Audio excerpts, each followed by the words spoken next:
दोस्तों, मैं अमरजोत सिंह बोल रहा हूँ। इस वक़्त एडमिंटन में हो चुका है आज और यहाँ पर 12:03 हो रखे हैं, संडे का टाइम है और मेरे साथ जुड़ी हुई है हर्षिता दिमान फ्रॉम अम्बाला और ये इमिग्रेशन कंसल्टेंट हैं। और आओ देखते हैं कि क्या इनके पास कुछ अपना इनका बैकग्राउंड और इनके पास जो कोई डिस्कशन है करने के लिए केस के बारे में, वो देखते हैं। Harshita, welcome to the show and I am glad that you could make time for us. First of all, tell me, where are you in Ambala? You have office in Ambala? Actually sir ऐसे from last 5 years में immigration में as an counsellor काम कर रही थी, as an visa counsellor. तो आपको पता ही है अभी राइट नाउ पंजाब साइड में या हरियाणा साइड में, गुजरात में कितने ज्यादा फ्रॉड हो रहे हैं चीजों को लेकर। तो वो चीज को सोचते हुए मैंने लास्ट ईयर अपना खुद का काम शुरू किया। राइट नाउ ऐसे कोई कमर्शियल प्लेस पे ऑफिस नहीं है, मेरा घर पे ही ऑफिस है छोटा सा, कि बेसिकली मैं क्वालिटी पे काम करना चाह रही हूँ इंस्टेड ऑफ क्वांटिटी। अंबाला में पहले थोड़ा सा अंबाला के बारे में बात कर लेते हैं। अंबाला में इमिग्रेशन कंसल्टेंट बहुत हैं, कितने हैं, कैसे हैं? वहाँ का बताएं, सीन बताएं वहाँ का। बहुत सारे। यहाँ पे अम्बाला सिटी में विकास विहार है, वहां पे लगा लीजिए कि एक कंप्लीट मार्केट है जो पूरी सिर्फ वीजा कंसल्टेंट से ही भरी हुई है। वहां पे विश्वास वाले भी हैं। इनफैक्ट आप मानेंगे VFS ग्लोबल है ना, लोगों ने VSS ग्लोबल के नाम से इमिग्रेशन ऑफिसेज ओपन किए हुए हैं। थोड़ा मतलब ड्रामा करने के लिए, गुमराह करने के लिए। एग्जैक्टली समटाइम्स जब मैं भी देखती हूँ तो शौक होता है कि भाई हो आप लोग। इनफैक्ट ये हमारे इंडियन हमारा जुगाड़ है ना, इंडियन जुगाड़ हमारा सही चलता है कि कहीं ना कहीं घुमा लेते हैं। मेरे को याद है एक्चुअली, आज से हम जब बहुत छोटे हुआ करते थे, दिल्ली की बात है, वहां पर जब हमें भी मालूम नहीं था कि अमेरिका क्या है, कनाडा क्या है, स्कूलों में हम लोग धक्के खाते थे उधर।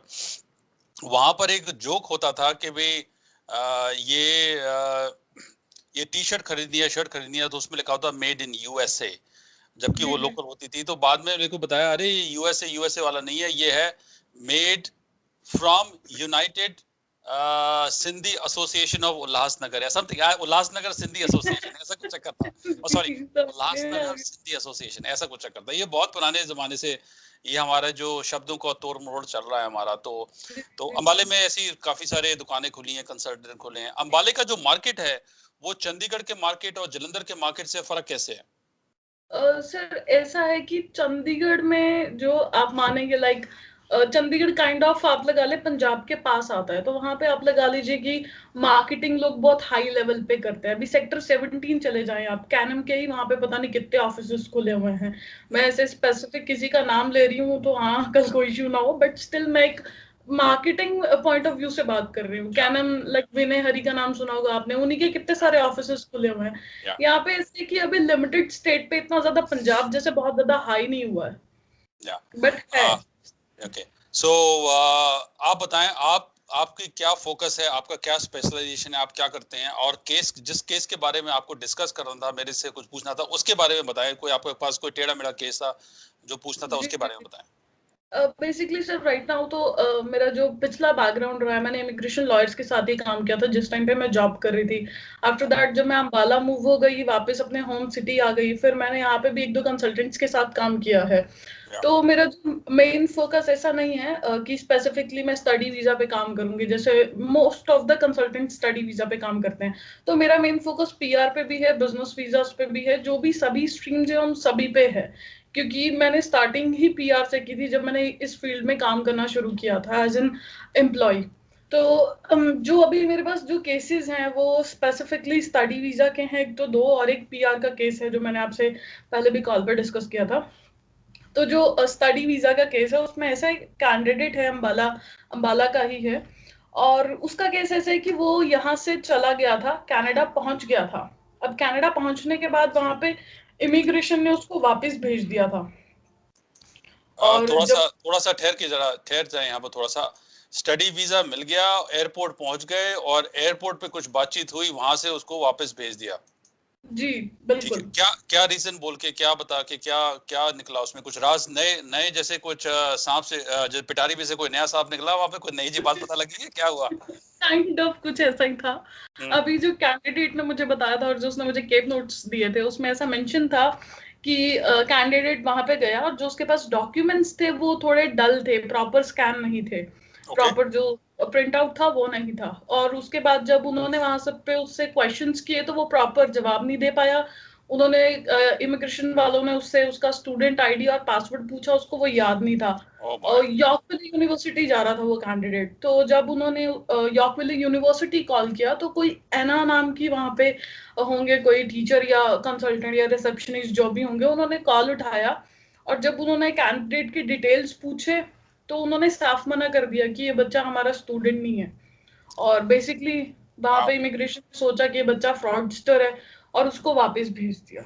मेरे को कुछ लोगों ने बताया, मेरे पास ऐसा कोई पर्सनल एक्सपीरियंस नहीं है, मेरे को कुछ लोगों ने, जैसे आप जैसे लोगों ने बताया पंजाब से, कि कुछ कंसल्टेंट हैं, उसका मैं नाम नहीं लेना चाहता, कुछ कंसल्टेंट हैं जो ऐसा करते हैं, जो स्टडी वीजा का काम करते हैं और स्टूडेंट को ये भी नहीं बताते कि हमारा एडमिशन कहाँ हो रहा है, किस कोर्स में हो रहा है, पासपोर्ट ले लेते हैं और सारा अपना करके उसके बाद फिर वीजा फीस वाला सब ले लेते हैं।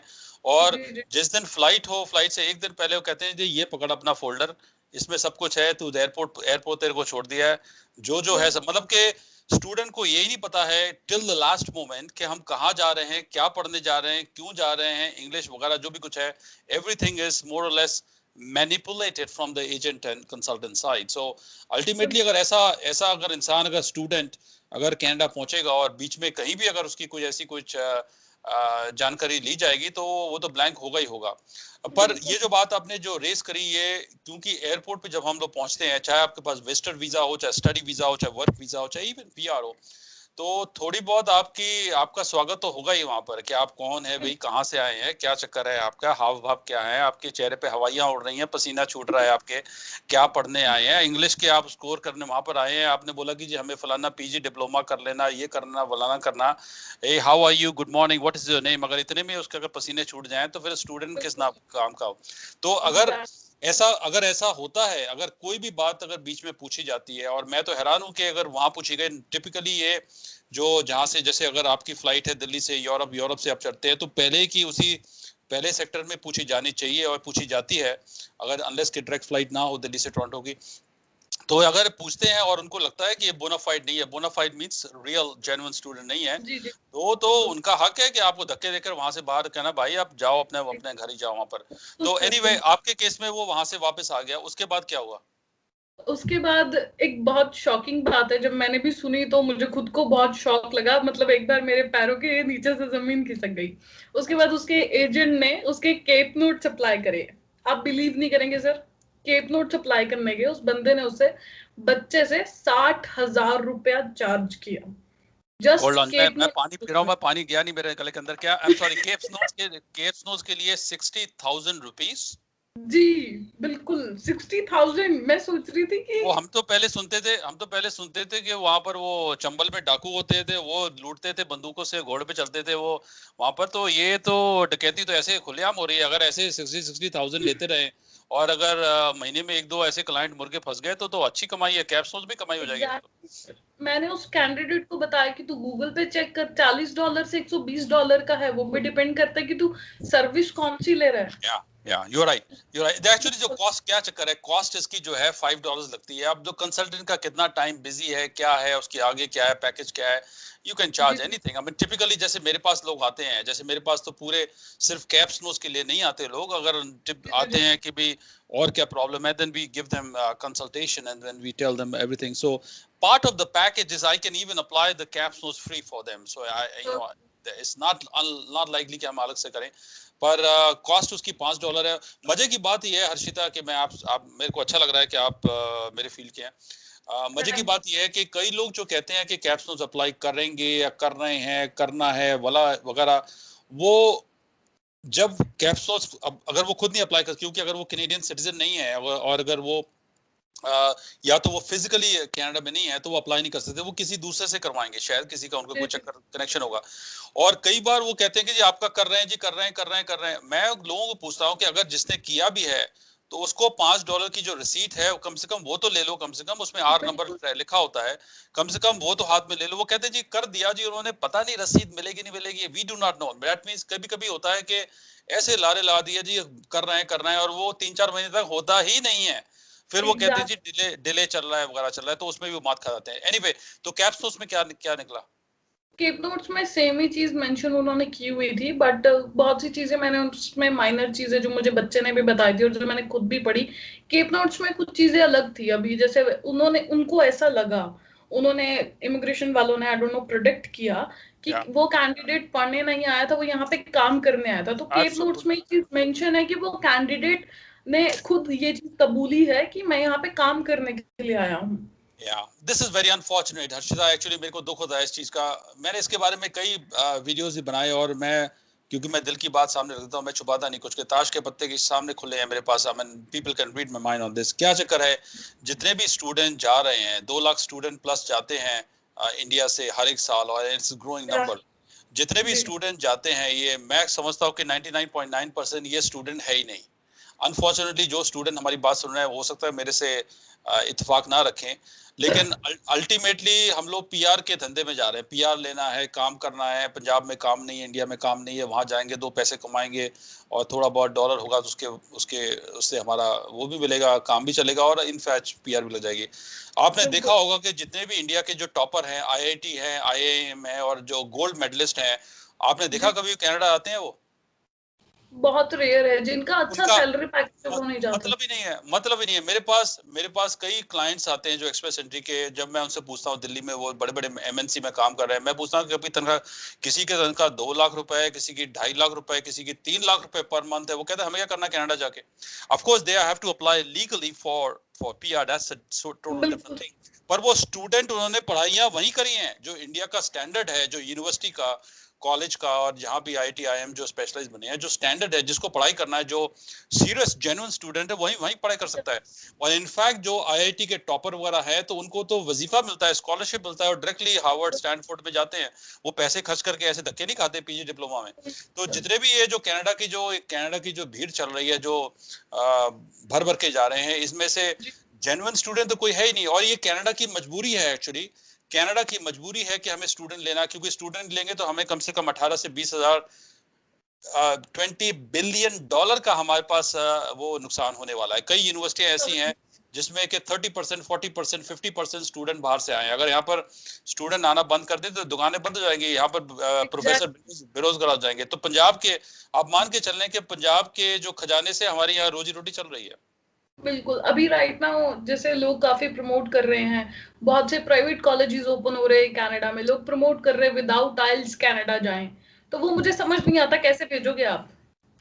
या इट्स जस्ट मोर और लेस, एक्चुअली दुनिया में ड्रामा ज्यादा चलता है। क्या है कि इमिग्रेशन का शायद कुछ कंसल्टेंट ये सोचें कि जी ठीक है जी, हमें वीजा के बाद पैसे लेने हैं, ठीक है, आपका एक मार्केटिंग एक वो है, आप ले सकते हैं। और जो लॉयर्स हैं, जो कनाडा के लॉयर्स की बात करें, जो लॉयर्स हैं जिन्होंने पढ़ाइयाँ करी हैं, बड़ी बड़ी दुकानें हैं, प्रैक्टिस करते हैं, लिटिगेशन करते हैं, वगैरह करते हैं, जी। वो जी। कभी भी वीजा को, आउटकम को देख के पैसे चार्ज नहीं करते। वो चार्ज करते हैं अपने समय के अनुसार। दैट मीन्स कि अगर आपने एक्सप्रेस एंट्री कराई या फलाना, जो उन्होंने देखा कि हमारे जी 10 घंटे लगने हैं, हमारे 15 घंटे लगते हैं, हमें घंटे के हिसाब से हमारे जी इतने डॉलर बनते हैं, जैसे $200, 300, व्हाटएवर। सो इतने आपके बनते हैं हमारे, हम आपको चार्ज करेंगे अपनी जो जो एक्सपीरियंस के बेस पे, आपको जो एक्सपर्टीज दे रहे हैं, जो आपको टाइम दे रहा है, इसके बेस चार्ज करेंगे। वीजा लगे ना लगे, we don't care, we are in the business, we are not, we don't have a visa machine here कि वीजा प्रिंट कर करके ऐसे बांट दे जैसे यहाँ पर केले के पत्ते बांट रहे हैं, यहाँ पर ऐसे नहीं है।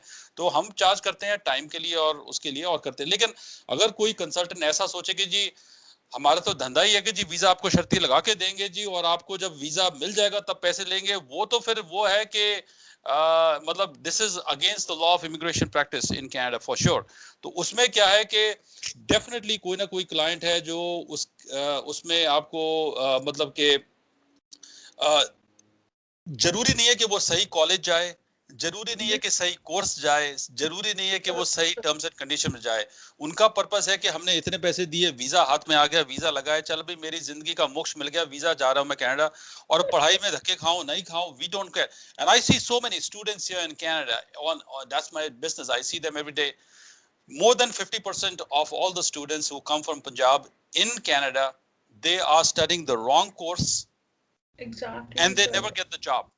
कई जो है यहाँ पर जो ऑफिस की जॉब, ऑफिस के कंप्यूटर वगैरह और बिजनेस मैनेजमेंट और वो करते हैं, आके अल्टीमेटली 1 साल डिप्लोमा के बाद आके यहाँ पर कोई कोई बर्तन मांज रहा है, कोई झाड़ू लगा रहा है, कोई खेतों पे काम कर रहा है, तो मैं पूछता हूँ कि तुमने तो कंप्यूटर मीडिया डिजाइन पढ़ने आए थे जी, मीडिया डिजाइन की करना जी, ऐसी आ गए जी, ऐसे वीजा लेना सी बस। दिस इज वेरी अनफॉर्चुनेट, क्योंकि एक तरफ कंसल्टेंट को कमीशन मिलनी है, वहां से कमाइयां कर रहा है, जैसे आपने कैप्स नोट्स का, और उसके हिसाब से क्लाइंट का पर्पस है कि वीजा मिलके मेरे को बस फ्लाइट चढ़ा दो अभी से, बस मेरा तो जिंदगी तर जाए।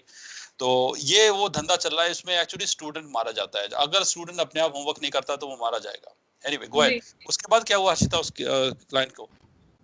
उसके बाद मैंने उसको, अभी राइट नाउ मेन इशू ये है, मुझे जो मैंने अभी तक जितना स्टडी किया, क्योंकि मैं भी लॉ स्टूडेंट हूँ और मैं इन चीजों को पढ़ती रहती हूँ, तो मैं साथ साथ में मैंने जितना अभी राइट नाउ तक पढ़ा, ये बेसिकली अगर मैं बात करूँ कंप्लीट केस की, तो बेसिकली मिस रिप्रेजेंटेशन मुझे लगता है कि है इस केस के अंदर। बट बेसिकली प्रॉपरली मैंने जो उस कैंडिडेट को समझाया वो मैंने यही बोला कि मिस रिप्रेजेंटेशन करके हम लोग केस फाइल कर सकते हैं दोबारा, क्योंकि उसके जब वो वापस आ गया, केप नोट सप्लाई कर दिए, उसके बाद दोबारा उसके कंसल्टेंट ने उसकी फाइल लगाई थी और वो फिर से रिफ्यूज हुई थी। तो वो अभी एक सेकंड, सॉरी अभी मिस, उसको go, I am sorry, go, you complete please, complete. अभी किसी समझदार ने उसको सलाह दी है कि अभी तुम्हारा कनाडा तो रिफ्यूज हो गया, तो कनाडा तो पॉसिबिलिटी नहीं है वीजा आएगा, तो तुम ना ऑस्ट्रेलिया अप्लाई कर लो। अभी आपको एक कंट्री ऑलरेडी आपको वो इनजेन्युइन समझ के, इमिग्रेंट समझ के आपको ऑलरेडी अपनी कंट्री से बाहर कर चुकी है, तो ऑस्ट्रेलिया जैसी कंट्री कैसे वीजा लेगी? या you are right, actually Australia वाले जो ये पांच आइज होते हैं, ऑस्ट्रेलिया, न्यूजीलैंड, इंग्लैंड, अमेरिका, ये सब कनाडा से जुड़े हुए हैं। और इमिग्रेशन का जब वो आप कभी आपने बायोमेट्रिक किया हो, कैप्स नोट्स में देख लेना, उस पे आता है नॉन रिपोर्टेबल ट्रेस। तो आपके नाम से, डेट ऑफ बर्थ से वो सारे पांचों कंट्रीज के डेटाबेस क्लिक से चेक कर सकते हैं कि हाँ भाई आपको चक्कर तो नहीं है। ऑस्ट्रेलिया भी वीजा देगा नहीं इसको, क्योंकि अगर कनाडा ने इसको मान लिया कि जेन्युइन स्टूडेंट नहीं है तो ऑस्ट्रेलिया से भी बाय बाय है। ये तो बस छोटी मोटी कंट्री जा सकता है इसके, इन पांचों कंट्री के अलावा, और मेरे को लगता नहीं है। जैसे आपने मिस रिप्रेजेंटेशन की बात करी, तो इसमें मिस रेप का केस नहीं लगेगा अभी, क्योंकि अगर मिस रेप का केस तो ये होता है कि अगर किसी ने झूठ बोला है और कोई जैसे फर्जी डॉक्यूमेंट दिए हैं वगैरह, तो वो मिस रेप का वो दैट डिपेंड्स ऑन द वीजर के आपको सेक्शन 40 में चार्ज करें या ना करें, दैट डिपेंड्स। पर हाँ, अगर आपके डॉक्यूमेंट्स अगर असली थे लेकिन आपकी इंटेंशन जो भी जैसे स्टूडेंट नहीं थी, तो आपको बोनाफाइड करके उन्होंने मना कर दिया, तो आप समझे कि चाहे तो आप एयरपोर्ट से आपको भेज दिया, आप ये मना कर देंगे, तो कनाडा का तो सपना वो अभी फिलहाल भूल ही जाएं। अगर कोई और छोटी मोटी कंट्री जाना है जा सकते हैं। बाकी I always tell them, I always have the best wishes of all clients in my life. I always said me, करना क्या, तुम्हें धक्के खा के करना, यहीं पर तू काम कर ले। अगर तेरे को यहाँ पर तेरे को अगर पंजाब में अगर कोई काम नहीं मिल रहा है, तो भाई पंजाब ही दुनिया है क्या? Go to New Delhi, go to Chennai, go to Bangalore, go to somewhere else and set up your career. दुनिया भर में जितने लोग हैं जो पंजाब के बाहर रह रहे हैं, वो क्या जिंदा नहीं है? उनके पास काम नहीं है क्या? अगर आपको कुछ करना है, मन में कुछ जज्बा है कुछ काम करने का, तो यहीं पे कर लो। जब आप अपने पैरों पे खड़े हो जाओगे 3-4 साल बाद, जब भी कुछ होगा, तब you can re-evaluate your own plan कि कनाडा जाना नहीं जाना। बिल्कुल। अभी राइट नाउ मैं आपको वो बता रही थी, लाइक विदाउट आइल्स लोग प्रमोट कर रहे हैं कि वीजाज आ रहे हैं। तो मुझे किसी कैंडिडेट ने कॉल किया कि मैम एक कंसल्टेंट है, वो बोल रहा है कि विदाउट आइल्स वीजाज आ रहे हैं। तो मेरा सबसे पहले क्वेश्चन ये था कि भाई मुझे एक बात बता, एम्बेसीज ओपन नहीं है, वीएफएस ओपन नहीं है, वीजा कैसे आ रहा है? अभी तो जस्ट एआईपीज मिल रहे हैं, ऑनलाइन अप्रूवल्स मिल रहे हैं, और विदाउट आइल्स तो कनाडा एक इंग्लिश कंट्री है, विदाउट आइल्स तो पॉसिबिलिटीज ही बहुत कम है। सिर्फ एक केप ब्रिटेन यूनिवर्सिटी मैंने सुना है जो विदाउट आइल्स आपको एडमिशन देता है, सिर्फ एडमिशन देता है, वो भी उसका कुछ स्पेसिफिक क्राइटेरिया है। और ऊपर से अभी राइट नाउ मैं जैसे इंस्टाग्राम फेसबुक चला रही हूँ, तो मैंने वहां देखा कुछ इमिग्रेशन हैं, कंसल्टेंट्स हैं जो लोग प्रमोट कर रहे हैं ओवरऑल 5.5 नॉट लेस देन 5 पे कनाडा का वीजा लें। पॉसिबल ही नहीं है वो चीज। आई डोंट नो लोग कैसे प्रमोट कर रहे हैं। I have no connection with them, and I'm not I can tell you honestly, I'm not a very you know um, the right person to answer this question कि वो कैसे कर रहे हैं, क्यों कर रहे हैं, और वीजा आएगा नहीं आएगा। आधी बातें तो because it's not based on any evidence। कई लोग जो कहते हैं वीजा आ गया, उनसे मैं बोलता हूँ कि कोई कागज दिखाओ, कहते हैं कागज सारे को है ही नहीं, कागज है ही नहीं बिल्कुल, या वीजा नहीं है, कुछ है। तो वीजा आया नहीं आया, वी हैव नो आइडिया। पर हाँ, IELTS के बगैर, लैंग्वेज के बगैर वीजा आया नहीं आया, I do not know. I don't want to comment anything unless we have some paperwork in front of us.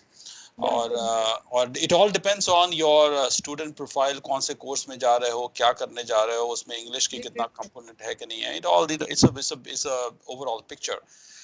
बाकी at the end of the day जितने भी ये इसका एजेंटी का काम है या कंसल्टेंट्स का काम है, स्टडी वीजा कंसल्टेंट और जो कुछ करते हैं, eight the end of the day it is a business. ये दुकानदारी है और दुकानदारी में आपको अपना सामान को प्रमोट करने के लिए कुछ ना कुछ कहना ही पड़ेगा. अच्छी अच्छी बातें कहेंगे तभी और ग्राहक खींचा चलाएगा. अगर मैं अपनी दुकान में यही कह दूं कि जी हमारे यहाँ तो कोई वीज़े लगते ही नहीं है, जी हमारे तो सारे रिफ्यूज हो गए, तो कौन सा ग्राहक आएगा फिर. तो आप किसी भी दुकान पे जाएंगे, कोई मिठाई की दुकान हो, कोई कपड़े की दुकान हो, जो बेस्ट जो चीज है उसको हम ऐसे डिस्प्ले करते हैं जिससे कि आदमी खींचा चलाए. At the end of the day it is just a business, marketing and sales generation. That is all it is. कई बार मैं आपको बता दूं, लोग शायद सुन रहे हैं मेरी बात तो शायद उसमें उसको फील करेंगे. ऐसा नहीं है कि मेरे से भी केस रिफ्यूज होते हैं, ऐसा नहीं कि सारे केस मेरे भी पास होंगे, मेरे भी केस रिफ्यूज होते हैं. लेकिन मैं उन अगर क्लाइंट्स को कहता हूं कि भाई अगर आप आओ मेरे साथ और स्काइप पे पब्लिकली बताओ कि आपके केस में क्या हुआ, तो लोग कहते हैं नहीं जी अभी they don't want to be discussing case. But I have no problem. अगर मेरे को पता है कि केस रिफ्यूज हुआ, एक्चुअली लॉयर्स वगैरह तो रिफ्यूज नहीं करते ऑफ कोर्स. अगर केस में जान अगर नहीं हो, कुछ बात है, कुछ है, I can give you so many examples but we don't have much time right now to give so certain case specific example. But typically any lawyer or any consultant would not like to display a negative client experience on the YouTube or somewhere so that people get a negative. पर मेरे को ऐसी कोई डर नहीं है, क्योंकि मैं तो प्यार करता हूं उसके इमिग्रेशन लॉ से. वीजा लगे ना लगे, it is hardly of any of my concern. Yes, for client I will apply second time, I will appeal it third time, I will keep going as far as it can go. But hey, if somebody wants to discuss, I welcome people who are refused, and they, because I want to bring out the nuances of the immigration laws. में क्या चीज थी, क्या नहीं निकली, क्या funds कैसे जज हुए, उसमें शादी आपकी जो इंटरप्रेट करी वो शादी को जेन्युइन क्यों नहीं ऐसे इंटरप्रेट किया. जैसे कोई बिजनेस केस लगाता है तो बिजनेस केस में आपका बिजनेस प्लान क्यों उन्होंने मना कर दिया. इस तरह की बातों से मेरे को लगाव है, मेरे को प्यार है कि आप आके इस पे करें जिससे कि और दुनिया को भी मालूम पड़े. लेकिन जैसे दुकानदारी का जो फलसफा है उसमें अगर हम नेगेटिव बातें ही कहते रहेंगे तो आगे क्लाइंट नहीं आएगा. लेकिन आई पर्सनली डोंट केयर. मेरे पास तो कोई भी आ जाए, मेरा अपना क्लाइंट ही आ जाएगा रिफ्यूज है तो I always welcome them, have a good discussion on public forum. अभी राइट नाउ ऐसा है कि जब मैंने अपना लास्ट ईयर काम शुरू किया था तब मैं B2B भी थोड़ा काम कर रही थी, दूसरे कंसल्टेंट्स के बिहाफ पे फाइलिंग्स कर रही थी. तो ये थोड़ी आपको भी थोड़ी सी शॉकिंग लगेगी बात. एक कंसल्टेंट है, खुद कंसल्टेंट है, अभी मैं बताऊंगी नहीं कहाँ से है, क्या नाम है, कुछ नहीं मैं बताऊंगी. नहीं नाम लेने की जरूरत नहीं है, मेरे को नाम से हाँ. खुद एक कंसल्टेंट है सर, और उन्होंने मुझे अप्रोच किया कि हर्षिता वीजा लगवाना है. मैंने कहा ठीक है, आप बताएं किसका. तो उन्होंने बोला कि मुझे खुद का ही वीजा लगवाना है. मैंने कहा ठीक है, आप मुझे कंप्लीट डॉक्यूमेंट्स भेज दीजिए.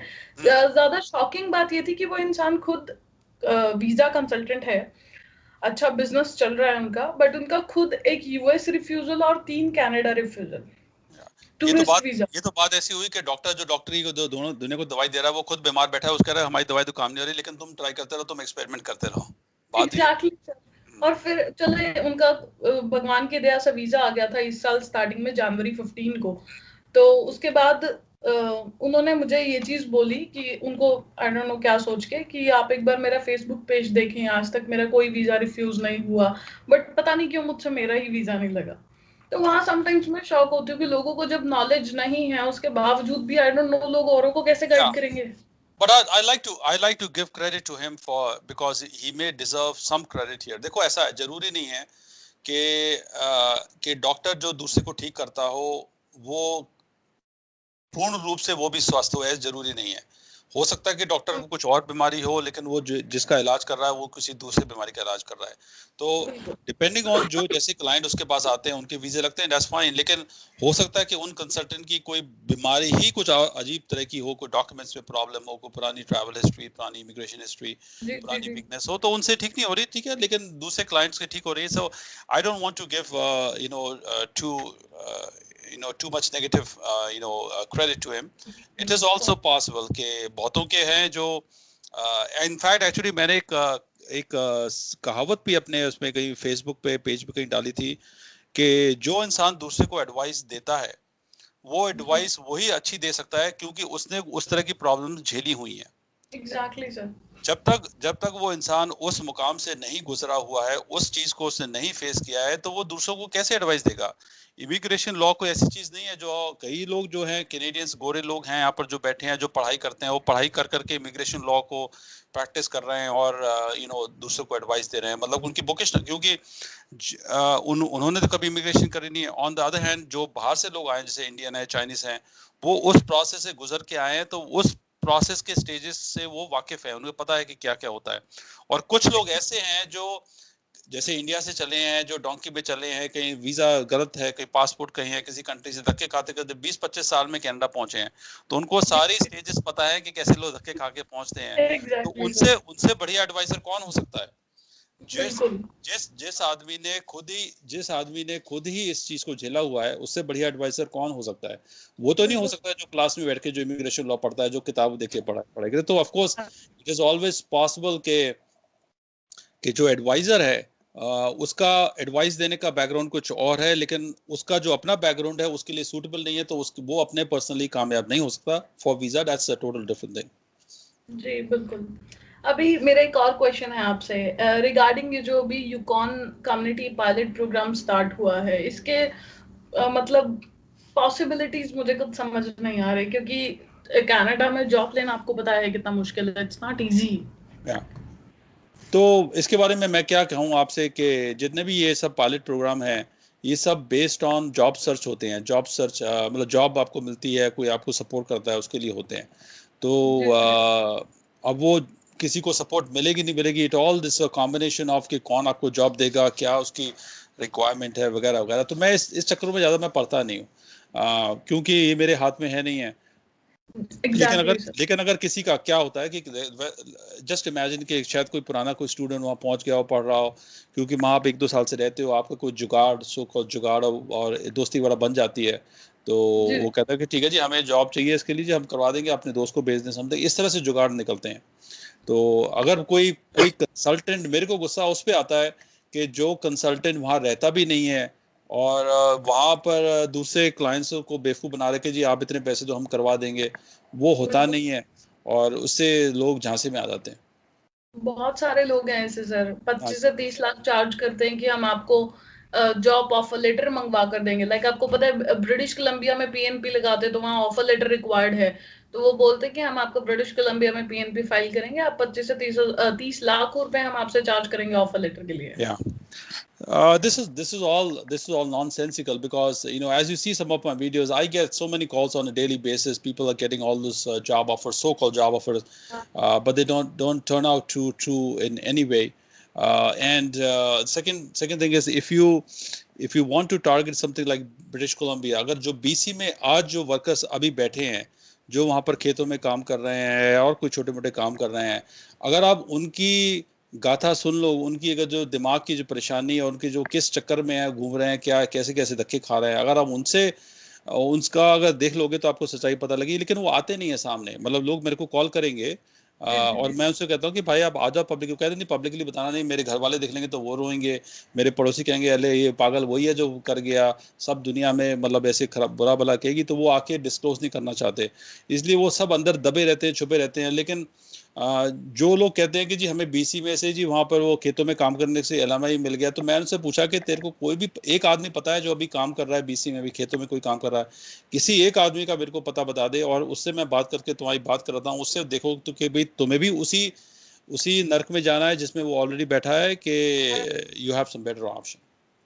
तो या so reality is something else, दुनिया में ऑलवेज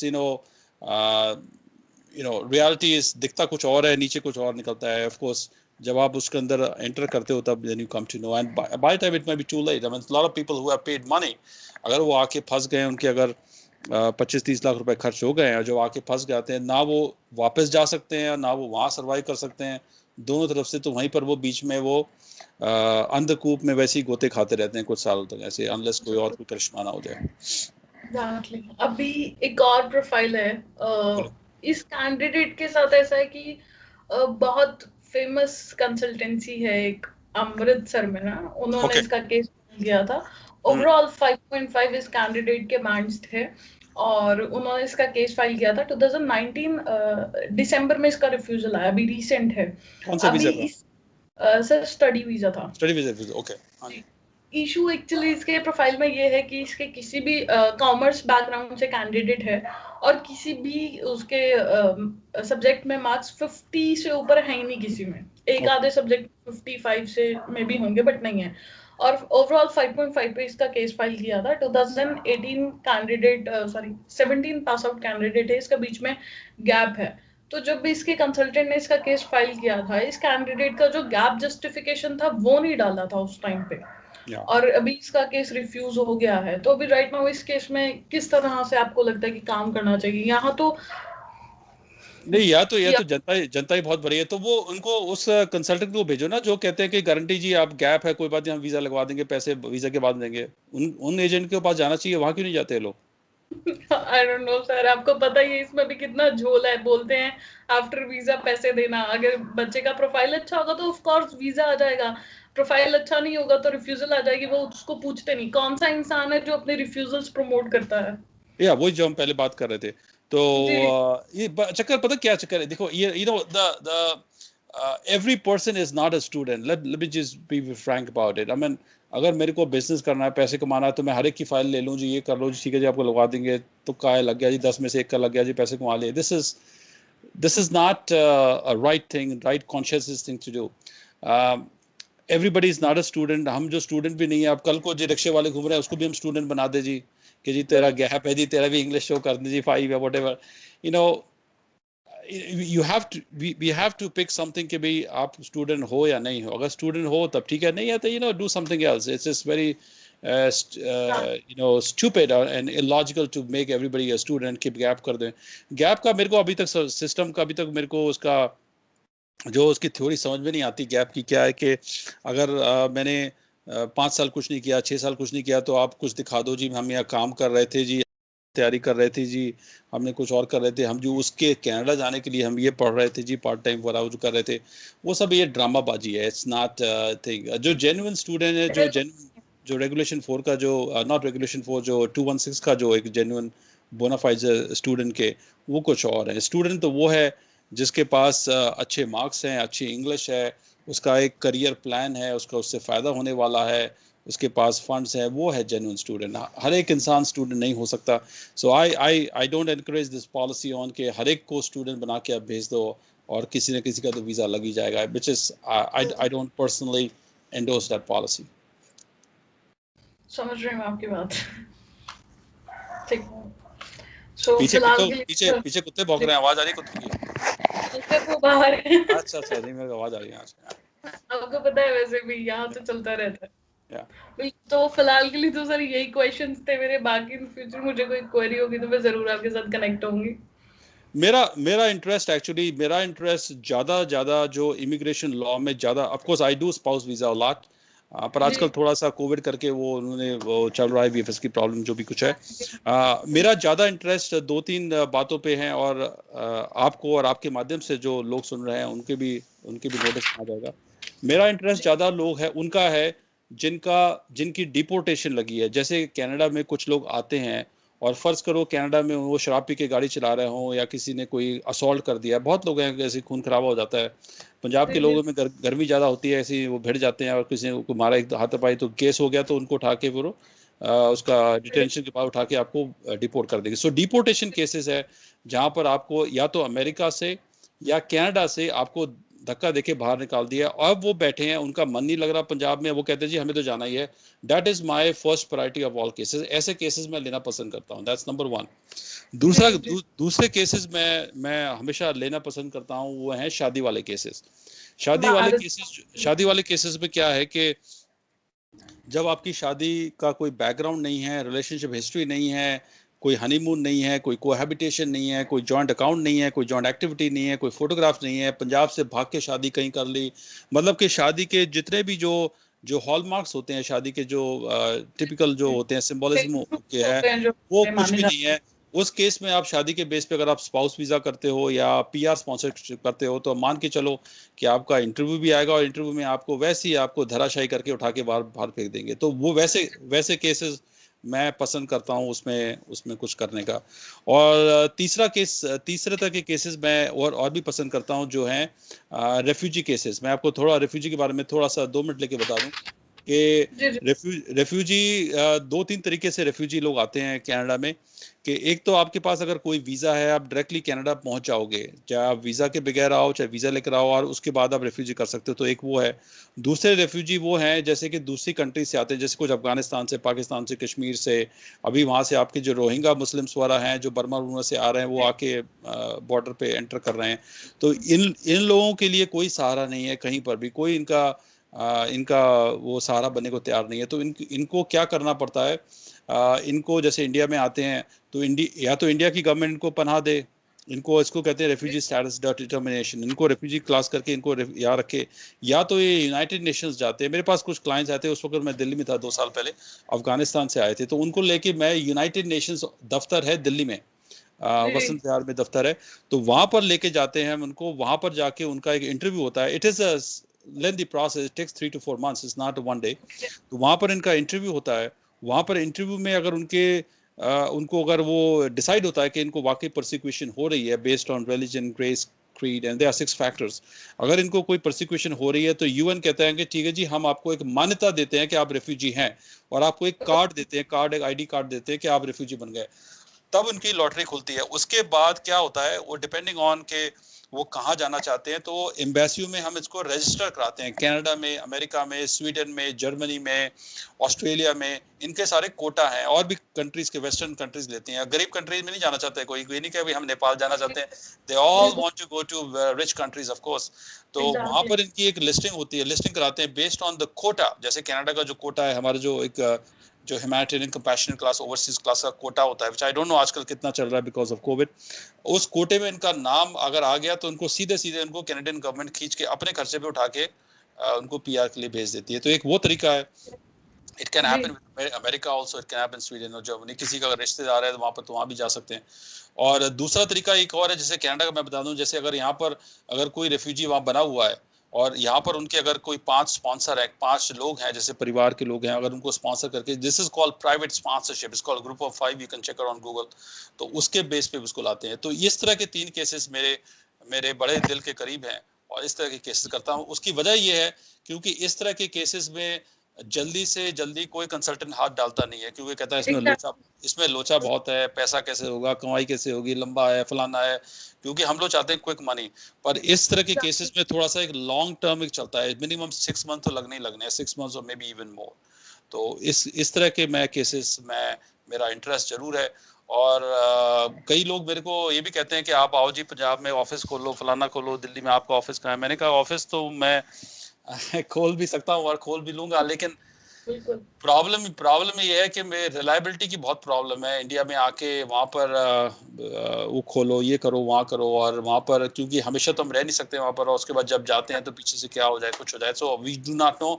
पर whenever I am there, and I am always looking for these kind of clients primarily, of course I do consultation for other clients as well। पर अगर किसी की अगर बाह पकड़नी है, किसी का हाथ पकड़ के उसको डूबते से निकालना है, तो इस तरह के केसेस में मेरा इंटरेस्ट भी है, प्रोफेशन भी है, और I have track record also कि ऐसे मैंने किया हुआ है। जी जी सॉरी, एक और क्वेश्चन अभी मेरे दिमाग में जस्ट अभी आया। आपको भी पता होगा रेड सील प्रोग्राम है कनाडा के अंदर श्योर जो स्पेसिफिक ट्रेड्स के लिए है। श्योर। तो उसके बारे में कुछ आइडिया आप मुझे बताएं, क्योंकि जितना मैंने पढ़ा है उसमें ये है कि कुछ स्पेसिफिक ट्रेड्स हैं जिनका आपको एग्जामिनेशन देना होता है। और लास्ट ईयर में 2 ड्रॉज कैनेडियन इमिग्रेशन ने गिराए थे, 283 या 258 समथिंग आए थे, वो स्पेसिफिकली रेड सील के लिए ही थे। मैं आपको बता अभी दूं, मैं आपको थोड़ा सा उसका संक्षेप में, उसका समरी में बता देता हूँ। बाकी इसके बारे में मैंने वीडियोस भी 3-4 बनाए हुए हैं, तो मैं इसको लिंक दे जी दूंगा। मैंने हाँ, इसके बारे में चक्कर ये क्या है कि जितने भी ये जो कुछ ऑक्यूपेशंस हैं इसको लाइसेंस ऑक्यूपेशन, रेगुलेटेड ऑक्यूपेशंस कहते हैं। जैसे अब इलेक्ट्रिशियन है, प्लम्बर है, अगर मेरे को अपने घर में प्लम्बर बुलाना है, ऐसा नहीं कोई एरा गैरा आ जाएगा, मतलब कि उसके पास एक लाइसेंस होगा, एक सर्टिफिकेशन होगा, तभी वो आएगा। इसको हम जर्नीमैन कहते हैं। अल्बर्टा में जर्नीमैन, आई डोंट नो कि प्रोविंस से, हर एक प्रोविंस में थोड़ा थोड़ा इसका डिफरेंट मैकेनिज्म है। जो मैं बता रहा हूँ वो अल्बर्टा का बता रहा हूँ। तो जी जी जी कुछ ऑक्यूपेशंस हैं जो रेगुलेटेड ऑक्यूपेशंस है, और उस पे आप गूगल में जाके चेक कर लो कि रेगुलेटेड ऑक्यूपेशन, जैसे मैं 3-4 बता दूं, जैसे प्लम्बर है, ऑटोमोटिव मैकेनिक है, इलेक्ट्रिशियन है, क्रेन ऑपरेटर वाला है, इस तरह के हैं। जी जी तो जी जी इनको काम करने के लिए, अगर आप बोले जी मैं इंडिया में जी 10 साल से, मैं दुबई में 10 साल से इलेक्ट्रिशियन था जी, मेरे को लगा दो जी, जॉब लगा दो, कह रहे नहीं, आप पहले एग्जाम दो मेरा, हमारा जो एग्जाम है प्रोविंस का एग्जाम है हमारा, उसका एग्जाम दो। तो बेस्ड ऑन योर एक्सपीरियंस, अगर आपके पास 5 साल का, 6 साल का, डिपेंडिंग ऑन द ऑक्यूपेशन, अगर आपके पास मिनिमम 5 से 6 साल का एक्सपीरियंस है, तब आप उसको एक्सपीरियंस को जमा करो, उनकी प्रोफाइल बना के उनकी वेबसाइट पे डालो। और जब वो एक्सपीरियंस को वेरीफाई करेंगे कि आपका एक्सपीरियंस वाकई जेन्युइन है, कोई ऐसी नकली तो नहीं है, उसके बाद फिर आपको इनवाइट करेंगे कि भी ठीक है भी, आपके पास एक्सपीरियंस आपका हो गया है, अब आपको चैलेंज एग्जामिनेशन दो। एग्जामिनेशन होता है, मल्टीपल चॉइस होता है, वो रिटन होता है, और उसके बाद डिपेंडिंग ऑन द थिंग जो भी उसका है, उसके बाद कई बार ओरल भी, प्रैक्टिकल भी लेते हैं। कई बार जैसे मेरे को पता है, जैसे शेफ है, कुक है, वो भी रेगुलेटेड में आप ले सकते हो, उसका भी वो बनवा के देखते हैं कि आप बना रहे नहीं बना रहे। तो जब अगर आप एग्जामिनेशन वो पास कर गए, तो आपको एल्बर्टा एक देता है, इसको कहते हैं QC, is called qualification certificate. Qualification certificate में मतलब कि ये है कि आप जर्नीमैन बन गए। जर्नीमैन मतलब कि आपको जो रेड सील है, रेड सील का एक जो चक्कर है, वो रेड सील का होता है, इंटर ऑपरेबल होता है, कि अगर आपको एल्बर्टा से पास कर लिया आपने, अगर आपको ओंटारियो में काम करना है, तो आप रेड सील का लो, तो that means you are now universally accepted all over the Canada, that's called red seal. पर अगर आप एल्बर्टा का अगर क्वालिफिकेशन सर्टिफिकेट ले गए, उससे भी आपका एक्सप्रेस एंट्री में अगर आपकी फाइल लगाई है, तो उसमें आपका federal skill trade class occupation में आपका अगर आप जितने आपके इंग्लिश है, इंग्लिश भी कम चाहिए उसमें, आपके पास दो जी तीन साल का एक्सपीरियंस, उससे आप पहुंच ले सकते हो, तो वो होता है। अगर आपने जो बात करी कि एक्सप्रेस एंट्री में जब वो उन्होंने स्कोर निकाला था उसका, टीसी क्लास का, तो हाँ उसका जी स्कोर नीचे ही रहता है हमेशा, 200-250 पे उस वक्त बात बढ़ा थी, क्योंकि उनके लिए बहुत आगे ऊपर नहीं जाना पड़ता उनको, they don't need high English, they don't need जी एनीथिंग एल्स। सो तो ये चक्कर है। और रेड सील का जो जो मेरे पास जो जो जो जो मेरी प्रैक्टिस है रेड सील की, उसके बारे में बता दें, क्योंकि कई लोग जो मेरे को कॉल करते हैं, बोलते हैं जी अमरजोत जी तुसी मेरा रेड सील करा दो। मैं क्या, मैं नहीं करा सकता, you have to do something on your own. So जो मैं करा सकता हूँ वो मैं आपको बता दूं क्या मैं करा सकता हूँ, और मेरे पास 1-2 क्लाइंट्स हैं, और जो सुन रहे हैं वो, उनको पता है कि मैंने उनके लिए क्या किया। जी जी आ, अगर आपके पास ऑलरेडी एक्सपीरियंस है, और आपके पास सारा जो कुछ जो चाहिए वो है, आप पहले अपना रजिस्ट्रेशन करो, अपना एक्सपीरियंस अपना वेरीफाई कराओ। जब आपको वहां से चिट्ठी आएगी कि आपको कनाडा में टेस्ट देना है, तब आप मेरे पास आए, उससे पहले मैं कुछ नहीं करा सकता आपका। दैट मीन्स कि मैं आपको एक्सपीरियंस जी में कुछ नहीं जी कर सकता, you have to do on your own. हाँ, अब होगा क्या है कि जब आपको विजिटर वीजा अप्लाई करना है, जब आपको विजिटर वीजा अप्लाई करना है, तब आपको कैनेडियन वीजा ऑफिसर आपको दबोच लेगा कि भाई आप चले कहाँ हो।